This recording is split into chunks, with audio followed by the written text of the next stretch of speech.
ইজিতে ফোনের রাবার লাগাবেন কিভাবে? প্রথমে রাবারটা নেবেন, এইভাবে ধরবেন।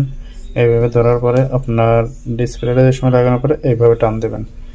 এইভাবে টান দেওয়ার পরে এখান থেকে হাত দিয়ে ধরে টানতে ধরে এটা এই হাতে এটা ধরে রাখবেন। পরে এখান থেকে টান দিয়ে এটা এই সাইডে দিয়ে দেবেন। এই সাইডে দিয়ে দেওয়ার পরে এখান থেকে এইখানে নিয়ে চলে আসবেন।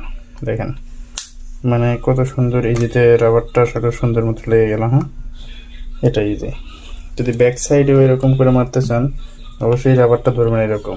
ধরার পরে এখান থেকে ডাইরেক্ট টান দিয়ে আনবেন এখানে আনার পরে এই রাবারটা আবার এইভাবে ঘুরিয়ে এইখানে লাগিয়ে দেবেন। লাগানোর পরে এই রাবারটা আবার এখানে দিয়ে দেবেন। মানে চার সাইডে আমার একই রকম হয়ে গেল রাবার। এইভাবে রাবার লাগাইলে আসলে অনেক সুন্দর হয়, দেখতেও সুন্দর হয় এবং ফোনটা ফিটিংও ভালো হয়, মানে সব জায়গায়।